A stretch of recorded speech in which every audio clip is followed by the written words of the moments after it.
Hola, bienvenidos de nuevo al podcast. Hoy les tengo un tema súper importante dentro de la teoría junguiana, que es el símbolo y lo simbólico. Y creo que por los tiempos que estamos pasando y la desconexión que tenemos con ese símbolo o lo simbólico de nuestra vida, esa pérdida de sentido, creo que es muy importante que tomemos como conciencia de este tema que también pues, nos sirve para entender la teoría junguiana e integrarlo en nuestra vida. Antes de empezar, quiero agradecerles a los que siguen aquí instruyéndose y educándose para tener pues una visión más amplia de la vida. A los que no se han suscrito al canal les invito a que lo hagan. Estoy tratando de subir todas las semanas algo de información y en la página web les dejo este episodio por escrito y allá pueden tomar como datos, ¿no? Para aquellos que sí están comprometidos con su proceso y quieren tomar notas, pues pueden ir a la página web. En la descripción les voy a dejar toda la información. Entonces, vamos a empezar tomando en cuenta, vamos a hacer un poquito de historia y tenemos que irnos al tiempo del hombre primitivo, donde el hombre primitivo y el mundo eran lo mismo, no había separación. Entonces el cielo, los animales, el fuego, su propio cuerpo, los ciclos de la naturaleza, todo para el hombre primitivo tenía significado y su vida era un fluir con todo lo que acontecía. Cada cosa, ya fuera objeto o suceso, era una puerta hacia algo más profundo y desde donde creaba su realidad y a la vez expresaba, contenía y honraba. Eso para el hombre primitivo era el símbolo y lo simbólico. Jung decía que los símbolos nunca fueron conscientemente ideados o creados, sino que fueron producidos por el inconsciente mediante la denominada revelación o visiones o también a través de la intuición, y gran parte de los símbolos históricos proceden directamente del sueño o al menos se inspiran en él, ¿no? Entonces, ¿qué es el símbolo? El símbolo es algo, ya sea una palabra, una imagen, un objeto, un ritual, un conocimiento, un mito, puede ser muchísimas cosas, pero que representa algo más que su significado obvio. Lo que caracteriza al símbolo es su capacidad de significar muchas cosas. Una sola imagen puede tener la capacidad de transmitir diferentes significados y por lo tanto posee muchísimas capas. Eso lo vamos a ir desarrollando. El símbolo tenemos que tomar en cuenta que no es un adorno del pensamiento humano, ni es un recurso poético, sino que es una realidad psíquica y que le pone nombre a aquellas cosas que nuestra mente consciente no puede describir con exactitud. Desde una perspectiva psicológica, el símbolo es la mejor expresión posible de un contenido inconsciente.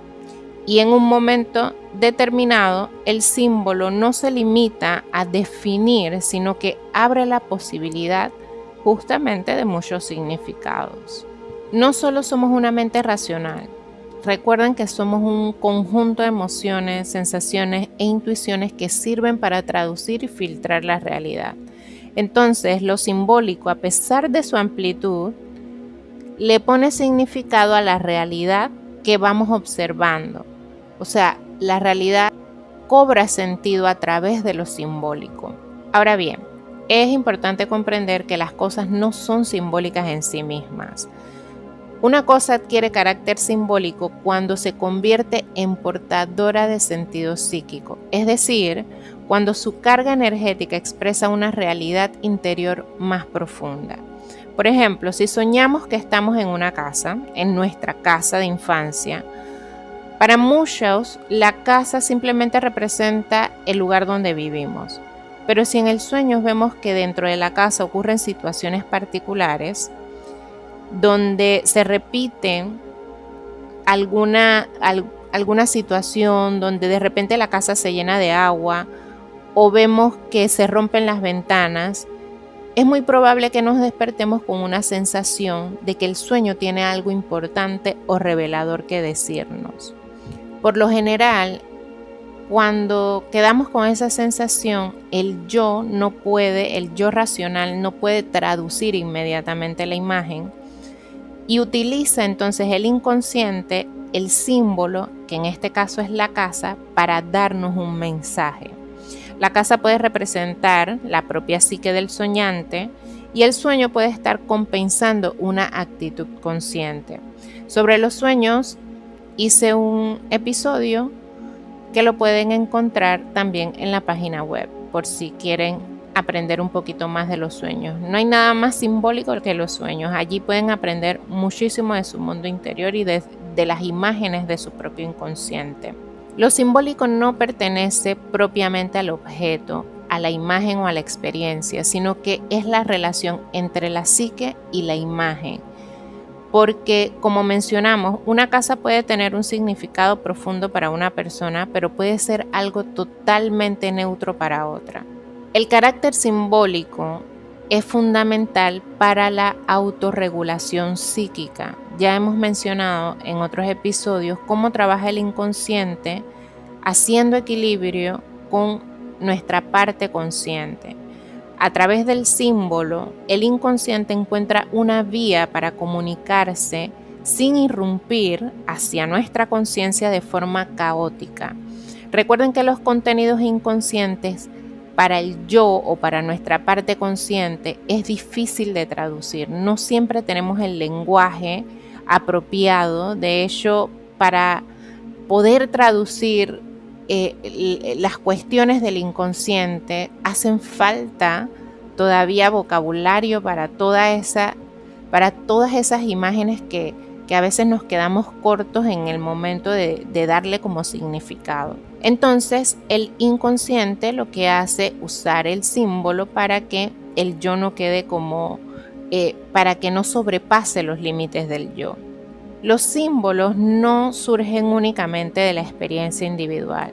De hecho, antes de que aparezcan en los sueños de las personas o en la vida psíquica del individuo, los símbolos han vivido durante siglos e incluso milenios en los mitos, en los rituales, en las religiones o en las expresiones culturales de la humanidad. El símbolo es en su origen colectivo y habita en el inconsciente colectivo. Cada cultura a lo largo del tiempo ha desarrollado un sistema simbólico propio y eso es lo que caracteriza a cada cultura. Estas imágenes no fueron creadas como construcciones intelectuales, sino como respuestas vivas a experiencias profundas y compartidas dentro de cada cultura. Ahora, desde una perspectiva psicológica, estos símbolos culturales son expresiones del inconsciente colectivo y aunque sus formas varían según el contexto histórico, geográfico y social, sus núcleos de sentido suelen ser universales o arquetípicos. Por ejemplo, el símbolo de la serpiente aparece en muchísimas culturas, por ejemplo en la cultura mesopotámica, en la cultura hindú, en la cultura griega, también los vemos en las tradiciones precolombinas y en algunos contextos tiene el significado de vitalidad, de fuerza, pero en otros tiene como un significado de amenaza o de caos, ¿no? Pero es un símbolo universal que lo vemos en muchas culturas. El significado de los símbolos dentro de una cultura se amplifica cuando se observa una presencia reiterada, donde la repetición del símbolo de la imagen señala experiencias psíquicas fundamentales que atraviesan a la humanidad más allá del tiempo y del espacio. Así se crea también la propia cultura a través de sus símbolos. Aquí es importante señalar la diferencia entre signo y símbolo. Aunque en el lenguaje cotidiano nosotros solemos usar los términos signo y símbolo como sinónimos, desde una perspectiva simbólica y psicológica no son lo mismo. El signo, por su parte, pertenece a un ámbito más de lo racional y funcional. La función del signo es indicar algo de manera directa ya que tiene un significado claro, definido y estable. No le podemos como agregar más cosas. El signo no requiere una interpretación profunda, tampoco requiere de nuestra implicación subjetiva. Nada más basta con mirarlo, reconocerlo y lo comprendemos. Por ejemplo, tenemos como signo la luz roja del semáforo. Apenas vemos la luz roja del semáforo, sabemos que tenemos que detenernos. Eso es un signo. El símbolo, en cambio, no solo nos informa, sino que tiene la capacidad de revelar, apuntando a distintos significados y abre con ello distintos campos de sentido. Para comprender el símbolo, no lo podemos reducir a una sola explicación. Más bien, el símbolo exige de nuestra parte como una participación psíquica. El símbolo muchas veces nos incomoda, nos mueve, ¿no? Y en otras ocasiones terminamos siendo transformados por él. Eso lo vemos más que nada en los sueños, ¿no? O en revelaciones, cuando tenemos como visiones, intuiciones también. Por lo general, el signo opera en el plano consciente y el símbolo opera en el plano inconsciente, pero traído a la conciencia, que es allí donde podemos darle significado. El inconsciente, como ya les he hablado anteriormente, de hecho hay un episodio completo que habla del lenguaje del inconsciente, pero como todo es un hilo que va conectando, aquí también traemos este tema, porque el inconsciente no se expresa a través del lenguaje racional ni de conceptos lógicos. Su idioma son los símbolos. Cuando algo no puede ser pensado, explicado, o cuando nuestros procesos no se pueden integrar a la conciencia, el inconsciente utiliza los símbolos para poder manifestarse sin desbordar el yo. Cuando un símbolo, por ejemplo, cuando un contenido inconsciente es demasiado grande o inexplicable para la conciencia y atraviesa el umbral de la conciencia, el yo queda desbordado, es decir, como que queda tomado por los contenidos inconscientes. Uno pierde como el norte y la dirección, ¿no? Por lo general, los contenidos inconscientes no aparecen como ideas claras, sino como sueños, fantasías, impulsos, muchas veces cargados de emoción o de un alto afecto, pero que carecen de literalidad. Cada cosa que viene del inconsciente tenemos que observarlo para comprender su significado. Aquí hay que detenerse porque el lenguaje simbólico no es fácil de traducir. Por eso es súper importante el tema de los símbolos. También es importante mencionar que para traducir este lenguaje del inconsciente no hay que hacerlo de manera mecánica ni literal. Tampoco es ir a internet a buscar el significado de cada símbolo, sino siempre irse a la reflexión de qué significa para mí tal símbolo, tal imagen, tal mito, tal cuento, porque los cuentos también son símbolos y nos ayudan a revelar verdades interiores mayores. Como ya les mencioné, el símbolo tiene diferentes capas de interpretación. Aquí les voy a mencionar 3 que creo que son como las principales y esas capas son como niveles, ¿no? El primer nivel tenemos la parte personal, ¿no? La capa personal, que habla prácticamente de la historia individual, de las experiencias que tenemos propias, las emociones, las asociaciones subjetivas, y aquí el símbolo se conecta con experiencias concretas, con recuerdos, con vínculos y afectos de nuestra propia vida. En esta capa o en este nivel, el contexto del símbolo no se puede separar del contexto psíquico del individuo. De hecho, en ningún caso, porque esta es la capa principal, ¿no? Entonces tenemos la capa cultural o el segundo nivel, y esta se refiere al significado que le da toda una sociedad o una tradición o la época en la que estamos viviendo para determinados símbolos. Esta capa actúa como puente entre lo individual y colectivo. Y cuando interpretamos un símbolo de manera personal, muchas de las asociaciones están influenciadas por un trasfondo cultural. como que ambas capas no se pueden separar. Muchas veces nuestra historia personal está totalmente influenciada por la cultura. Y una tercera capa o nivel sería la capa arquetípica, que es la más profunda y tiene un carácter universal. Aquí el símbolo expresa patrones psíquicos primordiales comunes a toda la humanidad, independientemente de la cultura y de la época, porque es una capa que se hereda a través del tiempo como parte de nuestra estructura psíquica. Es aquí donde habitan los arquetipos, que no son imágenes concretas, sino moldes primordiales que se manifiestan a través de múltiples símbolos. Los arquetipos siempre se pueden manifestar de diferentes formas. Aquí es muy importante también tener como ese conocimiento de los arquetipos. Cuando un símbolo activa esta capa más profunda, por lo general suele producir una experiencia luminosa o religiosa, que no tiene nada que ver con la religión, pero que nos lleva como a una fascinación, o también nos puede dar temor, pero que nos aporta un profundo sentido, cambiando de alguna forma nuestra parte consciente. Es decir, que cuando tenemos este tipo de experiencias, algo en nuestra conciencia cambia, nuestra manera de ver el mundo cambia, nuestra conciencia de alguna forma como que se expande.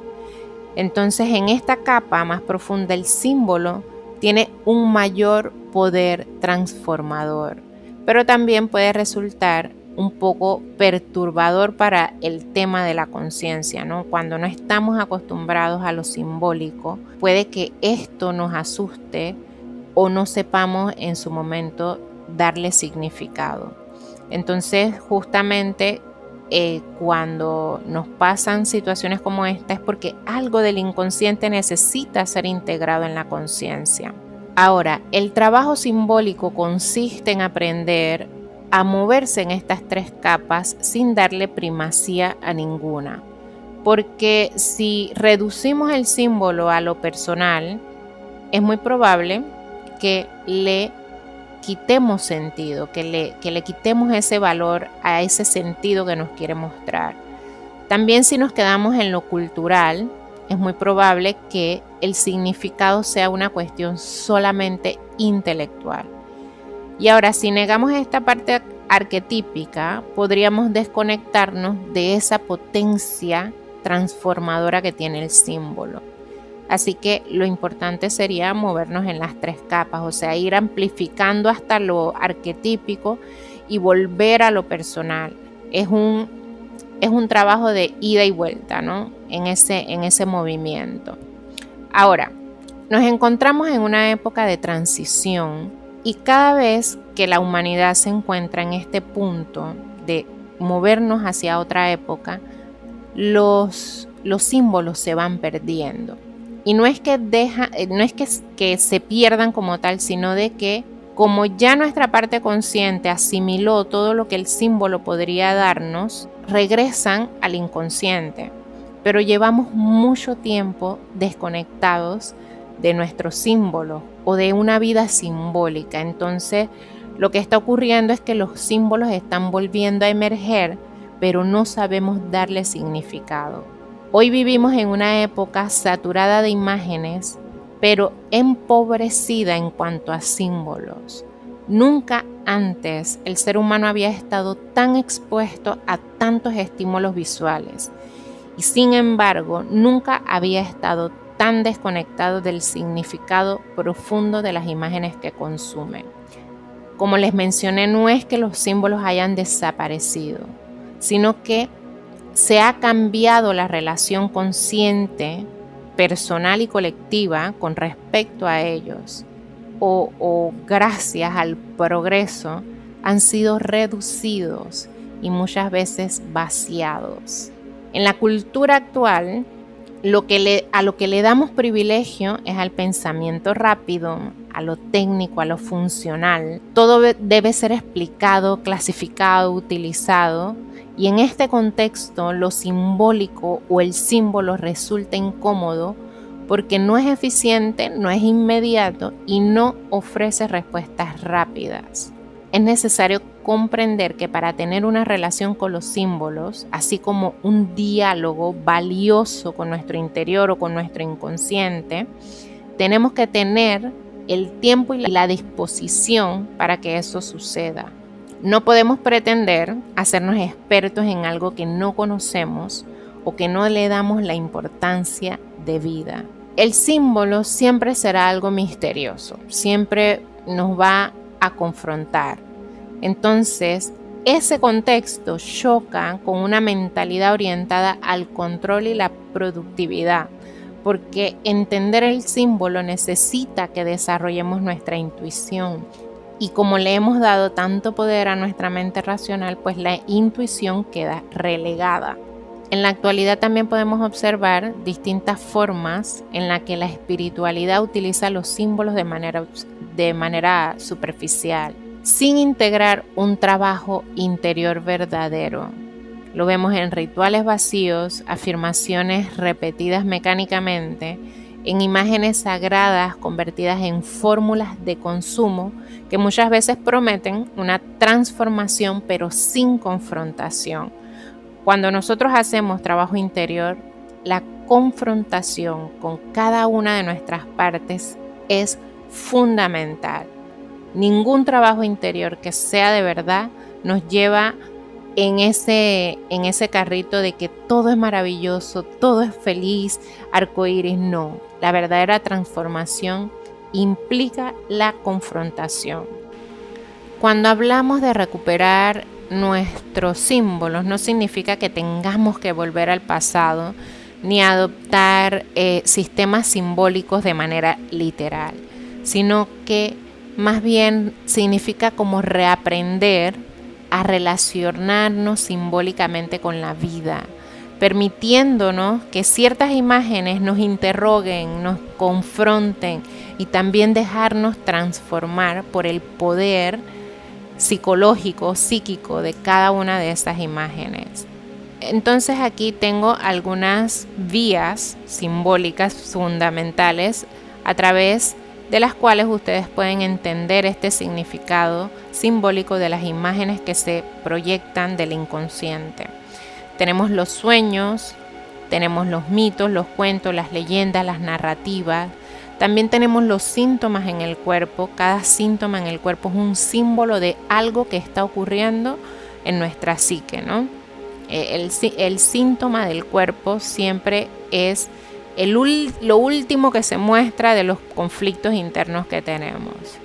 También están las relaciones y los patrones repetitivos. Allí también podemos encontrar un núcleo simbólico que nos está avisando que algo hay que confrontar. También podemos hacer trabajo con el arte, el tarot, la astrología, los sistemas simbólicos, porque son herramientas poderosas de autoconocimiento, y allí podemos entonces empezar a tener esa relación con lo simbólico de nuestra vida, ¿no? Entonces hasta aquí les voy a dejar el episodio porque está larguito. Pero en la web pueden encontrar muchísima más información. Les voy a dejar algunas preguntitas para que ustedes puedan hacer trabajo.